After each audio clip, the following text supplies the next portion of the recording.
Oscar Romeo 4, India Sierra Sierra, ici Foxtrot 6 kg, Foxtrot Tango, over. La connexion est établie avec l'ISS, la Station Spatiale Internationale. Ok, bonjour Luca. Êtes-vous prêt à recevoir les questions des élèves? À 418 km au-dessus de notre tête, l'astronaute italien Luca Parmitano, francophone pour le coup, va se prêter au jeu des questions-réponses mené par 20 élèves de 3e. Bonjour, Florence. Avez-vous constaté des changements physiques à cause de l'absence de gravité? Over.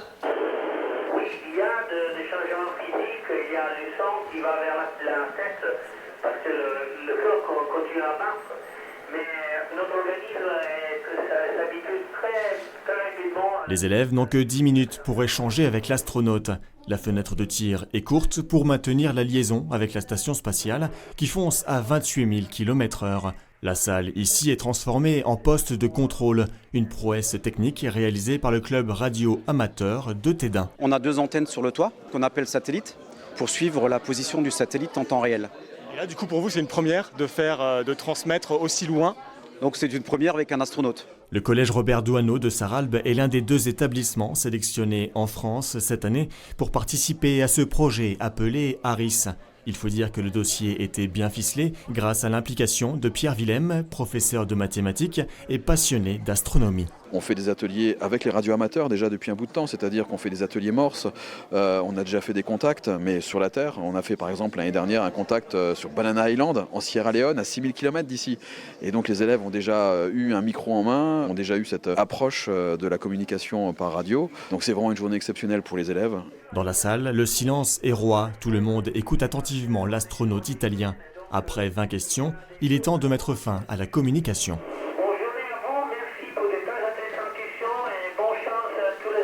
Là aujourd'hui c'était waouh, il est dans l'ISS, nous on est là sur Terre, ouais voilà, il manque juste la vidéo, mais bon la radio c'est déjà bien. On refera pas ça tous les jours quoi, c'était extraordinaire. J'adore l'astronomie et tout ça, donc je me pose beaucoup de questions de qu'est-ce qu'ils font, qu'est-ce qu'ils peuvent bien faire, comment ils mangent, quelle est leur perception, rien que ça. C'est dur de se dire il y a des centaines de kilomètres et voilà, donc mais après c'est un moment de bonheur en fait.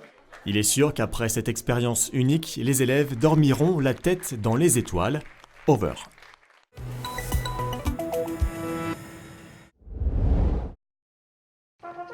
Ces hommes et ces femmes sont des chasseurs. Depuis 2016, le centre d'entraînement au combat de Mailly-le-Camp a repris les traditions du premier bataillon de chasseurs à pied. Objectif, unifier tous ces militaires formés à l'origine dans différentes armes, de l'infanterie à la cavalerie en passant par l'artillerie ou le génie, des valeurs, des symboles et des rites communs qui soudent les forces du Santac. Faire en sorte qu'ils adoptent la même couleur de tenue, les mêmes traditions, les mêmes usages, de manière à créer un esprit de corps qui fait qu'en fait ce nous qui est créé soit au final beaucoup plus fort en termes de cohésion et puis d'efficacité, notamment au combat, que la somme des individualités mises bout à bout. Le premier bataillon de chasseurs à pied a été officiellement créé en 1840. Il s'agissait à l'époque d'une force d'élite qui utilisait de nouvelles techniques de combat, entre autres une arme plus légère et plus précise. Donc voilà donc la carabine d'Elving Ponchara. Donc là c'est une originale qui date d'époque. Et donc c'est cette arme emblématique qui a été utilisée par les chasseurs donc à l'origine. Une tenue donc beaucoup plus sombre. Donc on en a donc une reproduction ici, beaucoup plus pratique pour pouvoir se déplacer rapidement, de manière à pouvoir effectivement échapper plus facilement aux vues de l'adversaire. Le premier bataillon de chasseurs à pied s'est illustré au cours de nombreuses batailles. La pugnacité, le courage et l'esprit guerrier de ces soldats est reconnu. Célébré chaque 26 septembre, la Sidi Brahim, fait d'armes qui a eu lieu en 1845 en Algérie, illustre cette détermination. Un esprit de corps très particulier qui anime les chasseurs. La Sidi Brahim en est un exemple très frappant. C'est-à-dire que les chasseurs, à un moment donné, vont se retrouver à 80 et confrontés à 5000 cavaliers. Et malgré tout, après 3 jours de siège, ils vont quand même réussir à rompre l'encerclement de manière à rejoindre la base de départ.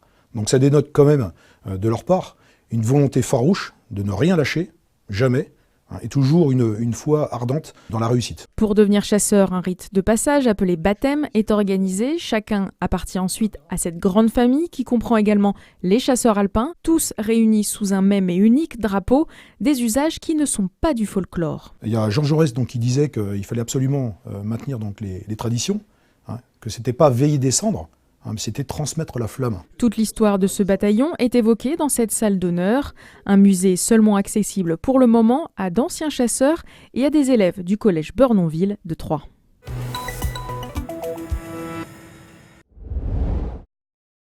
Vous ouvrez le coffre, s'il vous plaît ?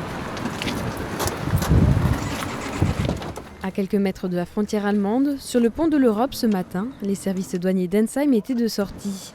Une dizaine de douaniers accompagnés d'un chien sont partis en quête de cigarettes et paquets de tabac dans les coffres des camionnettes, poids lourds et particuliers. Une opération de contrôle en présence du ministre de l'Action et des Comptes Publics, Gérald Darmanin, venu constater l'augmentation des saisies. C'est l'un des points importants, emblématiques, sachant que nous contrôlons aussi en priorité sur les axes autoroutiers, donc la 35, la 4. Avec le plan de lutte contre le tabagisme et l'augmentation du prix des cigarettes, le trafic en zone frontalière s'est intensifié. Les saisies de tabac de contrebande ont bondi de 78% sur les 9 premiers mois de 2019 par rapport à la même période de 2018. Il y a une augmentation très importante depuis 2 ans des saisies, et notamment si je compare une année sur l'autre, 2018 qui était déjà une très bonne année par rapport à l'année 2019. C'est notamment parce que les douanes font un travail de fourmi très important, pas simplement contre les gros trafics. Tenir les ports, c'est très important, tenir les lieux de passage, c'est très important, mais aussi le trafic de fourmis, c'est-à-dire quand les gens vont dans un pays étranger, la fiscalité est moins chère et ramène plus que les paquets de tabac autorisés. L'année dernière, la loi fraude a réduit à 4 le nombre de cartouches qu'un citoyen peut importer d'un pays à l'autre de l'Union européenne. Des contrôles ont également lieu sur la ligne de tramway qui permet de rejoindre la ville de Kehl, de l'autre côté du Rhin, où le tabac est meilleur marché. Le ministre s'est ensuite rendu dans un débit de tabac du Neudorf pour échanger avec des buralistes d'Alsace et de Moselle, confrontés à la concurrence allemande, mais aussi luxembourgeoise. Je suis le dernier buraliste de la frontière. Il y en a 5, mes collègues qui ont fermé pendant 10 ans, donc je suis le dernier sur la route vers Kehl. Aujourd'hui, le tabac ne représente plus que 20 à 40% du chiffre d'affaires des buralistes. Pour survivre, ils font évoluer leur métier. Moustapha a ainsi créé un bar et il va bientôt proposer des billets de train, le paiement des amendes et des impôts. Les bureaux de tabac deviennent ainsi des véritables commerces de proximité. Des aides de l'État ont été promises. 80 millions d'euros seront débloqués d'ici 2020 pour les accompagner dans leur évolution. Nous, on est prêts à s'investir dans l'évolution du métier, dans la transformation, dans la mutation, dans la diversification. Mais le problème, c'est qu'il nous faudra du temps. Aujourd'hui, on est effectivement exsangue, on a des soucis de trésorerie, on a beaucoup de collègues qui malheureusement mettent la clé sous la porte à cause de ça, donc il va nous falloir du temps. Une transformation de la profession qui pourrait également passer par une fiscalité européenne commune. Notre sujet principal, c'est que la Commission européenne accepte l'idée que la lutte contre le tabac, c'est une lutte qui est européenne pour la santé publique et ce n'est pas une question de fiscalité et que nous devons avoir une fiscalité commune de tous les pays de l'Union. C'est ce que nous porterons auprès de la prochaine Commission. Je sais que c'est ce que portent notamment les parlementaires européens de la majorité. Actuellement, le paquet de tabac s'élève en moyenne à 8,80 € contre 6,30 € en Allemagne et le gouvernement compte poursuivre l'augmentation pour atteindre 10 € d'ici 2020.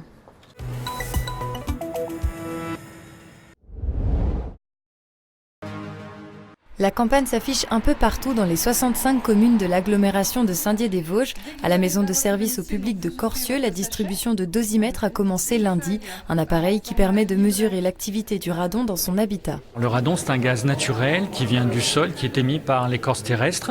Il est émis majoritairement dans les zones granitiques, donc c'est le cas du massif vosgien. Et donc il peut rentrer dans les bâtiments et s'y accumuler si le renouvellement de l'air est insuffisant. Ce qui est vraiment important, c'est que les habitants du département des Vosges aient conscience qu'ils vivent sur un territoire particulier où on a ce gaz naturel, le radon. Et donc s'ils le souhaitent, la campagne leur permet de vérifier les niveaux d'exposition dans leur habitation. Inodore et incolore, il est important de le mesurer. Le radon serait responsable en France de 5 à 12% des cancers du poumon. Un risque à éviter donc et qui suscite des interrogations au sein de la population. On aimerait bien savoir. Moi j'ai toujours habité cette maison et mes enfants, mes petits-enfants sont là à la suite, j'aimerais bien savoir. Je pense que ça mériterait un tout petit peu de communication, un petit peu plus en amont, au moins pour nous, les mairies, qu'on puisse sensibiliser aussi. Dans le cadre du 3e plan régional santé-environnement, une première vague de mesures a été réalisée en janvier dernier dans près de 117 foyers dans l'agglomération déodacienne. Les premiers résultats sont tombés cette semaine. On a donc 234 dosimètres qui ont été distribués, 208 qui ont été récupérés, qui ont pu faire l'objet d'analyse. Et la moyenne des mesures qui ont été faites se situe à 193 becquerels par mètre cube, c'est-à-dire nettement inférieure à la valeur de référence qui, elle, se situe à 300. Et il n'y a pas tellement de résultats de mesure qui dépassent beaucoup cette valeur de référence. Des chiffres qui n'alarment pas, même si 16 foyers étaient quand même au-dessus du seuil de recommandation de 300 becquerels par mètre cube.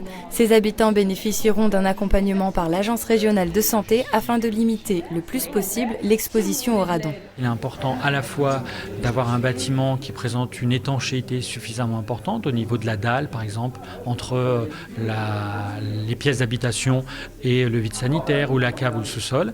Ça, c'est un premier point. Et l'autre point, c'est d'avoir une ventilation qui est bonne dans le bâtiment pour contribuer à son renouvellement. Si vous souhaitez connaître le potentiel radon de votre commune, une carte est disponible sur le site de l'Institut de radioprotection et de sûreté nucléaire. Et si vous habitez dans l'une des 65 communes de l'agglomération de Saint-Dié-des-Vosges, il vous reste 1 mois pour vous procurer des kits dans une des 8 maisons de service au public.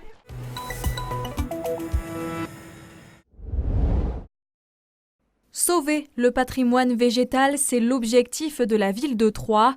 Tout est mis en œuvre pour notamment sauver ces 2 êtres malades, l'un sur le parvis du cinéma, l'autre dans la cour du musée Saint-Loup. Aujourd'hui, il est hors de question de les abattre. Ce que nous voulons, c'est les sauver par-dessous tout parce qu'on y tient comme à la prunelle de nos yeux. Il y a vraiment toute une attention particulière portée à ce patrimoine auquel on tient beaucoup. Une maladie nouvelle détectée début septembre, la conjonction d'une rencontre entre un insecte et des champignons pathogènes. Et puis peut-être également un élément d'amplification, c'est les chaleurs extrêmes qu'on a connues l'été dernier. Alors l'insecte, c'est la cochenille qui va se nourrir dans l'écorce du hêtre et qui va en fait blesser le hêtre par des multitudes de milliers de petites blessures. Et le champignon va mettre ses spores dans ces blessures qui ne sont pas refermées parce que la cochenille dépose une substance qui l'empêche de cicatriser, si vous voulez. Et ça va provoquer des maladies. Des maladies difficiles à diagnostiquer au niveau local. Il y a quelques jours, le responsable du patrimoine arboré de la ville ainsi qu'un expert extérieur ont rendu compte de la situation, c'est-à-dire la mise en danger de la pérennité de ces 2 arbres qui ont chacun 120 ans. On ne s'en remet pas à ces 2 seuls premiers éléments, si vous voulez, qui sont importants. Mais on veut aller plus loin. On cherche là toutes les compétences au niveau national, tous les talents, toutes les ressources pour essayer de parfaire notre diagnostic et puis surtout trouver des solutions. Parce que la consigne très forte du maire, François Barouin, c'est de sauver ces arbres qui sont emblématiques de la ville de Troyes. À Troyes, 13 000 arbres de 50 essences différentes fleurissent la ville.